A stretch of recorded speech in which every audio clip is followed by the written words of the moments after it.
The Earth hides terrifying secrets that shed a whole new light on the past. Did you know, for example, that the idea for Frankenstein's monster goes back to ancient times? That people back then actually tried to create a new creature from different parts of corpses. No less shocking is what the experts recently uncovered in China. This strange discovery raises a central question. Why on earth would anyone voluntarily allow themselves to be buried alive? When even the most experienced archaeologists describe a find as absolutely shocking, it is clear that we are not dealing with just any old everyday object. In detail, the researchers discovered an ancient burial complex of a wealthy clan in the Chinese city of Anyang. But the scenes that took place here 3,000 years ago are simply disturbing from today's perspective. Located not far from the Yingshu UNESCO World Heritage Site, the discovered site comprises 24 tombs and a series of pits containing war chariots, horses, and the remains of warriors. The gruesome thing is that very few of those who rest here died of natural causes. What's more, the warriors and horses had not even died at the time of their burial. They were buried alive. But what was this cruel practice all about? Were they enemy soldiers who were to be punished in a bestial manner? Well, not quite. A closer look at the grave sites revealed that the men, and even the animals, were buried with every conceivable honor. While some warriors wore magnificent hats decorated with shell necklaces, the horses were adorned with precious ornamental jewelry made of gold and bronze. This is extremely rare from the ancient finds from Anyang, and it reflects the extraordinary status and power of the ruling family. As part of a study, the Penn State University team found that ritual suicide, or the voluntary burial of servants at the funeral of their masters, was widespread in Shang Dynasty China. Archaeologists also assume that the ancient site was an important center of the clan called Si. Several inscriptions on bronze vessels and oracle bones refer to this clan. The researchers also uncovered other burial gifts, including artifacts made of jade, stone, bones, and shells.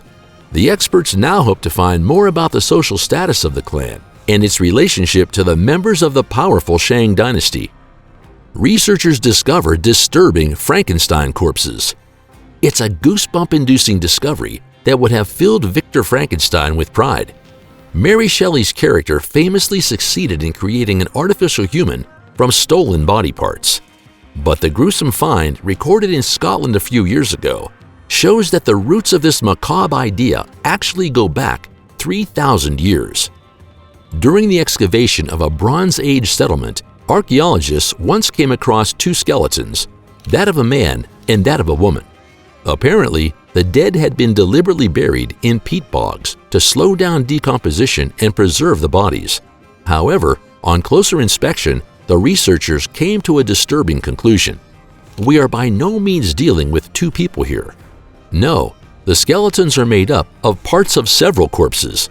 What was initially interpreted as a woman is in fact a wild mix of a male skull, a female torso, and an unidentified arm. The bones of the man, in turn, belonged to 3 different male persons during his lifetime. And while the woman was cobbled together from people who died around the same time, isotope dating showed that the ages of the male body parts differed by several centuries. In fact, we have no idea what this human skeletal puzzle is all about. One rather cynical explanation is based on an extremely practical approach. Once a corpse head has fallen off, it was simply given a new one. Another theory, however, is that the fusion of the bodies was deliberate, possibly to create a symbolic ancestor carrying the characteristics of several lineages. According to this theory, the identity of the dead played a purely subordinate role. The main aim was to create a higher image. Witches were locked up in this prison. In the late 16th century, a wave of bloodshed swept across Scotland that, from today's perspective, leaves us absolutely speechless.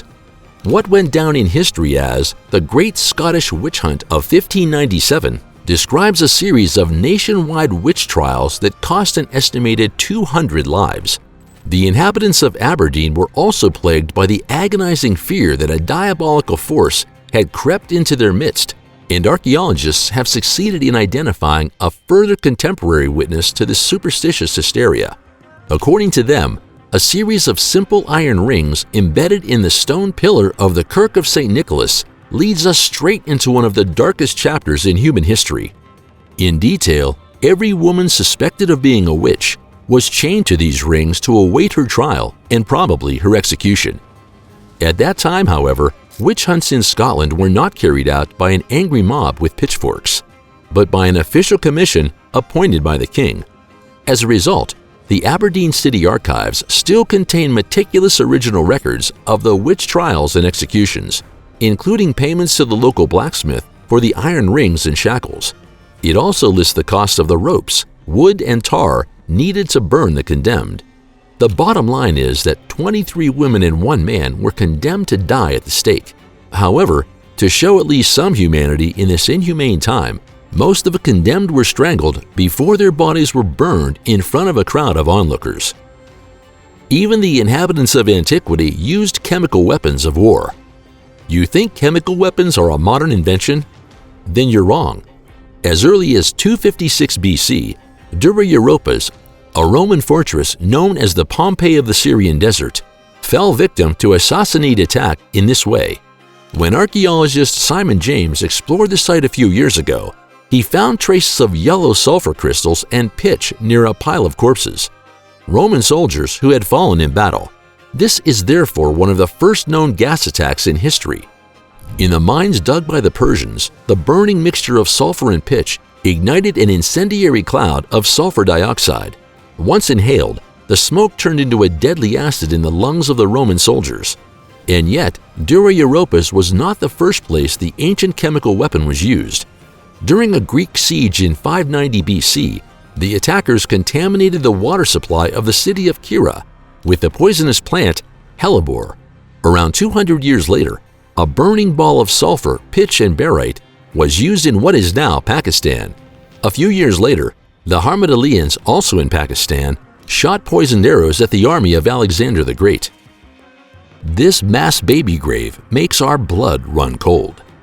On Israel's Mediterranean coast, in the ancient port city of Ashkelon, archaeologist Ross Voss made a gruesome discovery.